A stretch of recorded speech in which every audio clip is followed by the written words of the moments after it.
Assalamualaikum warahmatullahi wabarakatuh. Terima kasih teman-teman semua yang sudah hadir menyempatkan waktu untuk melihat video presentasi kami.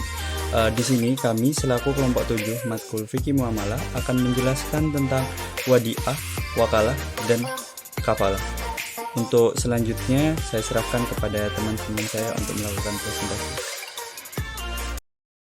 Assalamualaikum warahmatullahi wabarakatuh. Saya Sania Ramelia Putri dengan NIM 085 akan menjelaskan mengenai materi tentang akad wadiah. Yang pertama yaitu konsep dasar wadiah. Akad wadiah adalah akad penitipan barang atau uang yang terjadi antara pihak yang mempunyai barang atau uang dengan pihak yang diberi kepercayaan dengan tujuan untuk menjaga keselamatan, keamanan, serta keutuhan barang titipan tersebut. Yang kedua, dasar hukum akad wadiah terdapat dalam Quran Surat An-Nisa ayat 58. Bunyi dalilnya yaitu A'udzu billahi minasyaitonir rajim. Bismillahirrahmanirrahim. Innallaha ya'murukum an tu'addul amanati ila ahliha. Wa idza hakamtum bainan nasi an tahkumu bil 'adl. Innallaha ni'ma ya'idukum bih. Innallaha kana sami'an basira. Artinya, sesungguhnya Allah menyuruh kamu menyampaikan amanat kepada yang berhak menerimanya dan menyuruh kamu apabila menetapkan hukum di antara manusia supaya kamu menetapkan dengan adil. Sesungguhnya Allah memberi pengajaran yang sebaik-baiknya kepada kamu. Sesungguhnya Allah adalah Maha mendengar lagi Maha melihat. Dalam pelaksanaan akad wadiah terdapat beberapa syarat dan rukun yang harus dipenuhi.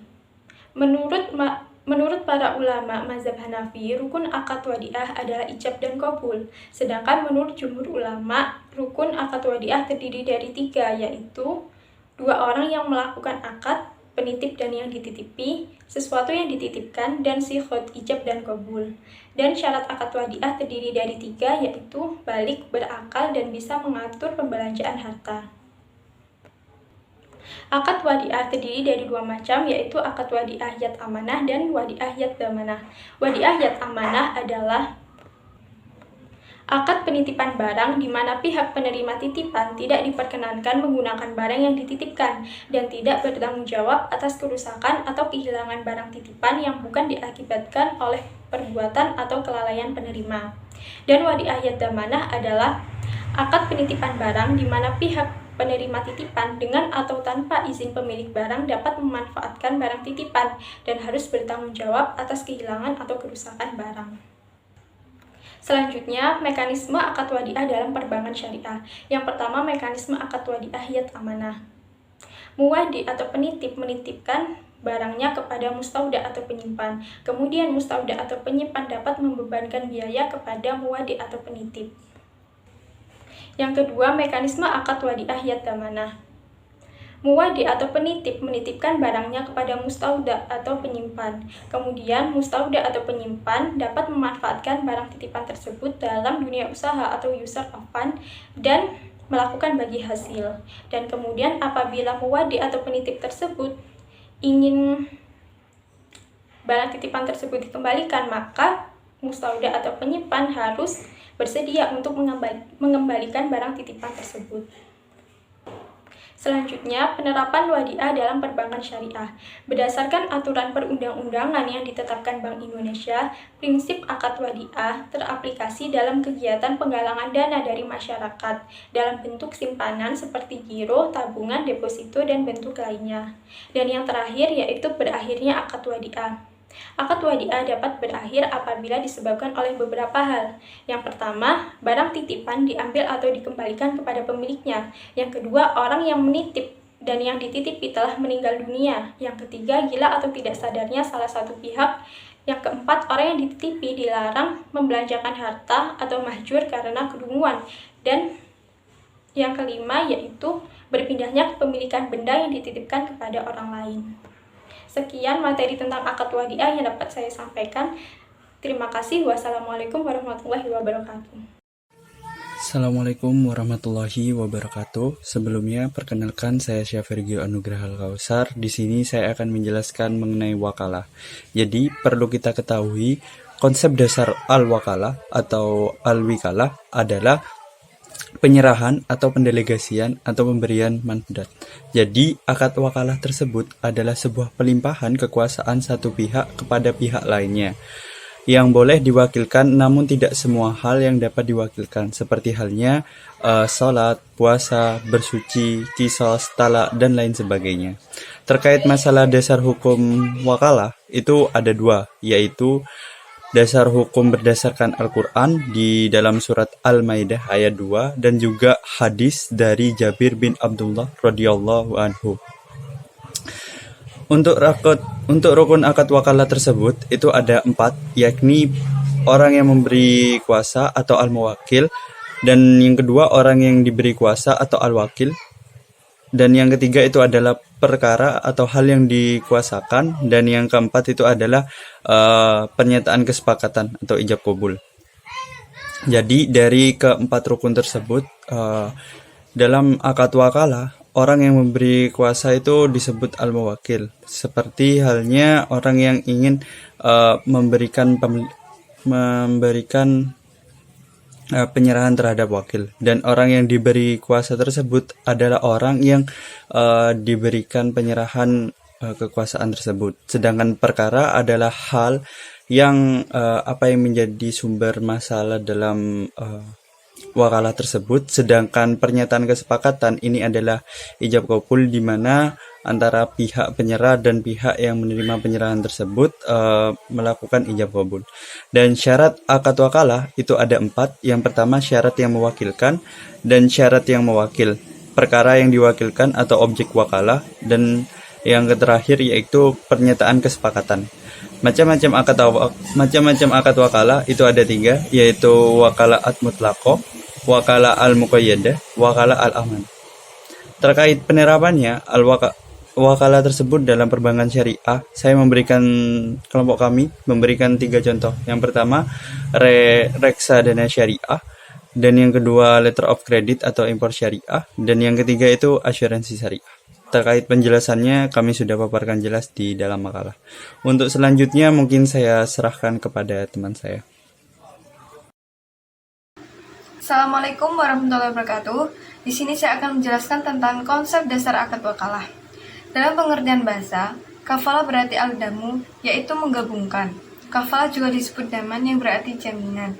Pengertian kafalah secara syarak, menurut ulama Malikiyah, Syafi'iyah, dan Hanabila adalah menggabungkan tanggungan damin atau pihak yang menjamin kepada tanggungan al-madamun anhu atau pihak yang dijamin di dalam kewajiban menunaikan hutang.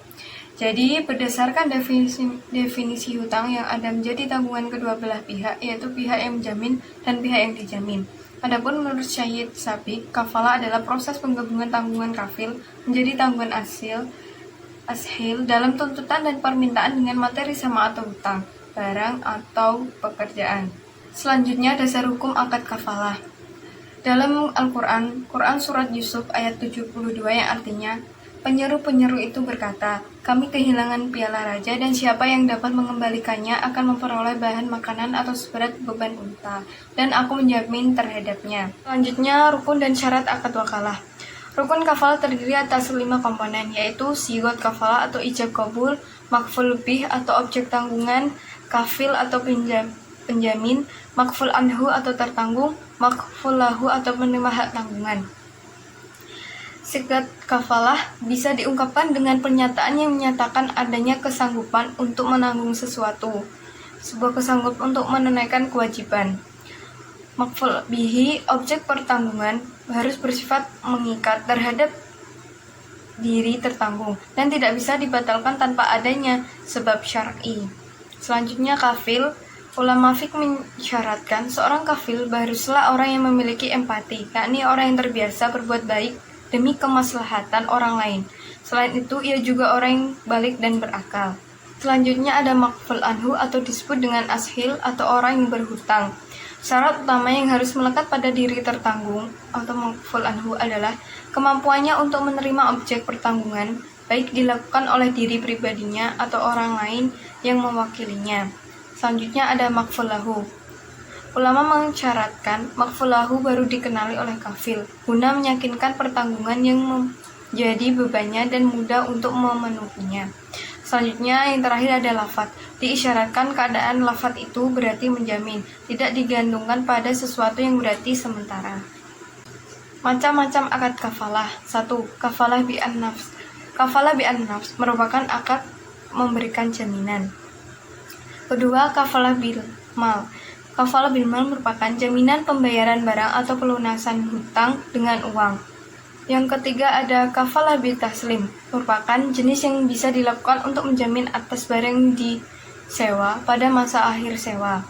Yang keempat ada kafalah al-munjazah. Kafalah al-munjazah merupakan jaminan mutlak yang tidak dibatasi oleh jangka waktu dan untuk kepentingan atau tujuan tertentu. Yang kelima ada kafalah al-mu'allaqah, merupakan penyederhanaan dari kafalah al-munjazah baik oleh pihak perbankan maupun pihak asuransi. Dalam kafalah al-mu'allaqah yaitu jaminan dibatasi jangka waktu tertentu. Mekanisme penerapan kafalah dalam perbankan syariah. 1. Bank bertindak sebagai pemberi jaminan atas pemenuhan kewajiban nasabah terhadap pihak ketiga. 2. Pihak bank wajib menjelaskan kepada nasabah mengenai karakteristik jasa pemberian jaminan atas dasar kafalah. 3. Bank wajib melakukan analisis atas rencana jasa pemberian jaminan atas dasar kafalah kepada nasabah. 4. Objek penjamin harus merupakan kewajiban pihak atau orang yang meminta jaminan, jelas nilai dan spesifikasinya, tidak bertentangan dengan syariah.